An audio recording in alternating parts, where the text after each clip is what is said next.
but PainUser actually had more waiting in the wings and killed off a couple of roaches there. So CatZ choosing now to go ahead and strike with these many mutas, lings, and infestors. If he can get one fungal growth here, that'll be so big. If he can get the growth, looks like the infestors is going to be a little too slow or don't have the energy. I'm not sure, but PainUser actually runs all the way back home to his natural. All these mutalisks are going to do just fine here. There's not that many Marines here to contend with them. So the mutas can just bounce around in the main and be totally annoying. No turrets built yet. 2 of them trying to go up now. Of course, CatZ is going to snipe out that FCV trying to build one. The Marines come up the ramp, stim up the ramp. Only 4 mutalisks left, and that turret does finish, so CatZ is going to have to get out of there. But check this out. CatZ is getting a 4th hatchery, 4th base right here, while PainUser is still only on 2, and he had a lot of time here where this wasn't even mining because of CatZ's earlier attacks. So PainUser actually trying to claw his way back into this game. CatZ actually has the food advantage still, 96 to 91.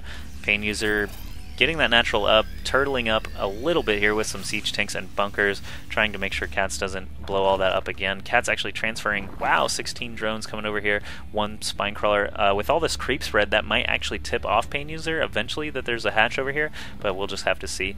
Lots of creep tumors all over the place. He can go, I mean, he can keep spreading these suckers right now, and before you know it, creep will be at PainUser's natural. He won't be able to expand anywhere. He might even be able to expand down this cliff so that PainUser can't take his 3rd. But look at the production tab real quick. 18 Banelings being morphed right here, and there they finish. They have already got speed upgraded. CatZ a big fan of Baneling Muta play, and those infestors can only help. Another evolution chamber being built, another hatchery going down here at the high yield. That is the most prone position though, and a queen there just got taken out by these stim ground units. Hopefully CatZ can cancel this. Did he get the cancel? No, it looks like it did get killed. No drone there. Good fungal there, allowing the Banelings to splash right in there. Let those roaches and mutas clean up the rest of that force.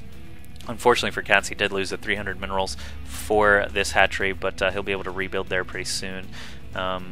Actually, whenever he feels like it. But 120 food for CatZ, 108 for PainUser. PainUser still slightly behind. Check the income tab, 63 harvesters to 48. CatZ working off of 4 bases, eventually going to be 5 if he gets that high yield secured. And PainUser just building tanks, tier 1 units, and medevacs right now. No Hellions. Last game we did see some Hellions to help clear out those Banelings and Zerglings as they attacked, but not this time. PainUser taking out his own destructible rocks, keeping tabs on this. Is that a fungal growthed single marine? Keeping tags on this Xel'Naga tower.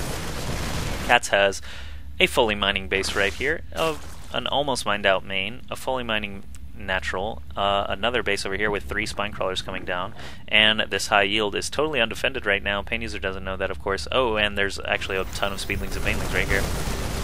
PainUser scanning and killing off as many creep tumors as he can, trying to reclaim his part of the map so that he will be able to expand at that high yield eventually. CatZ moving in with a lot of speedlings and banelings right now, and mutas. This could be really bad for PainUser. We'll see how well these banelings are able to take out the tier 1 units there. They crash into those tanks as well, allowing these roaches and mutas to just clean up everything. Only 5 medevacs even left for PainUser, and that last tank is going to go down. PainUser only at 88 food now. CatZ at 127. Of course, those banelings were good. Oh no, PainUser actually did manage to sneak up around the side here and take out this 3rd base location of CatZ, but I have a feeling all these forces are going to go down to these mutas and roaches in just a moment. And as far as I know, PainUser does not know about that far right expansion either, so CatZ is still ahead in just sheer number of bases. PainUser is going to try and clean up this small contingent here. Not sure who's going to be able to win this fight. PainUser actually does have 1-1 upgrades, where CatZ only has 0-1 for his roaches and 0-0 for his mutas. PainUser, of course, cleans that out with the help of those medevacs. So CatZ flies back to his high yield. He's going to want to defend that because it is prone, like I said, and it is very valuable. PainUser taking his own high yield right now and turning it into a planetary fortress means that he's going to be catching up pretty quickly, especially with the power of these mules bringing back so much per trip. So CatZ probably going to want to rebuild there if he can. He does have the money to do so right now. He's also morphing a ton of banelings again, 14 plus, getting lots of lings, getting a greater spire, lots of upgrades rolling, melee attacks and armor level 2, roach speed finally coming in, and that greater spire. I mean, I totally missed this turning into a hive, but he didn't have any corruptors really that I saw, but soon he'll be morphing into some brood lords. And the banelings crash in, kill off a lot of SCVs right there at the bottom. That planetary fortress is really hurting as well, unfortunately for CatZ. PainUser does have enough SCVs to get that repaired back up, and now PainUser chasing CatZ back toward his base, shooting off all these lings and these mutalisks and things like that. Looks like PainUser might actually have a food advantage now. No, 89 to 118.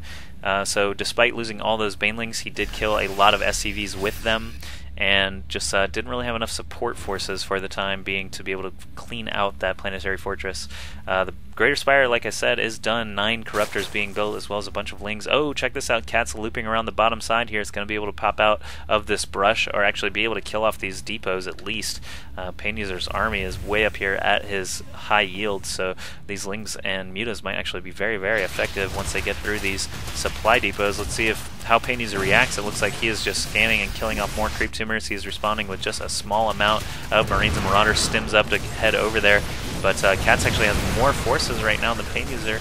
Not sure who's going to end up winning this. This supply depot might burn down, but PainUser over at the high yield now for CatZ. CatZ forced to pull all his drones. PainUser, very good idea to counterattack. It looks like some broodlings are actually killed a couple of units there with the hatchery broodlings. But broodlords are now done. These broodlings are much nastier than the ones from that hatchery, and lots of banelings coming in. I would love to see another infestor or 2 or 3 to help out this giant force of soon-to-be broodlings and banelings. So let's see how much damage these 6 broodlords can do. Last game PainUser was able to take them out with some Vikings, but as of right now I don't believe PainUser even has any Vikings on the field. All these banelings coming in to wipe out the Marines. Oh, did you see how good that timing was? Oh my goodness, all those SCVs going down this planetary fortress at very, very low health. Broodlords attacking it, focusing it down, actually end up killing it off. Broodlords still at full health. Not enough anti-air for PainUser, only a handful of Marines, so these Broodlords and Muta are going to be able to take out a couple of tanks here, force PainUser to run away. That planetary fortress has been totally destroyed. Another hatch is coming in for the high yield. He never chose to rebuild over here, but he's had this base mining the entire time. So CatZ still in a very good income advantage. Check that out, 1,300 to 560, 57 Harvesters, only 32. These Broodlords are just mowing through the lack of anti-air that we noted earlier from PainUser. He has 1 Viking in play, actually 2 Vikings and some Marines, but only 1 Broodlord has been killed off so far. A second one's going to go down here soon, but the ground army of CatZ is now showing up as well. The Broodlords soften the front, and now the Roaches and Zerglings move in to sweep up the rest. Look at this, just the number of Roaches here with O2 upgrades. These Broodlings actually have 2-2 upgrades. They do 6 damage per claw, and they attack very quickly, so these Broodlords are very nasty little buggers here against PainUser here at this natural. These Vikings are going to be able to eventually thin out those Broodlords, but check this out. PainUser actually did finally find this 3rd base over here from CatZ and is going to be able to take it out. Broodlords and Speedlings trying to kill them off. He actually looped around and came up there, but unfortunately for PainUser, still a lot of stuff attacking him right now. This orbital command's going to go down without even lifting off. I think PainUser kind of realizes now he's stuck in 1 base with no minerals, while CatZ has a high yield fully going and his natural still up. So PainUser in his death throes right now. All of these SCVs being pulled to fight off these Roaches. Obviously doesn't need the SCVs right now. He has pretty much no income. Look at that income tab, 0 minerals. So CatZ, really all he has to do is sit back or keep reinforcing, win this game, and move into game 3. PainUser won that first game, CatZ won this one. So probably going to be seeing a 3rd map here in just a moment. Really just winding down now. Yeah, there he goes. Finally a GG from PainUser. Excellent play by CatZ. The whole game, his attacks were much more efficient than they were in the first game. PainUser never got a chance to really turtle up with turrets and sensor towers and things like that. CatZ kept the aggression up when he should have, was able to take out this planetary fortress with banelings and broodlords, and finally end up killing off the rest of PainUser's forces. So very, very good game. Now let's move into what I'm sure is going to be an equally epic game 3.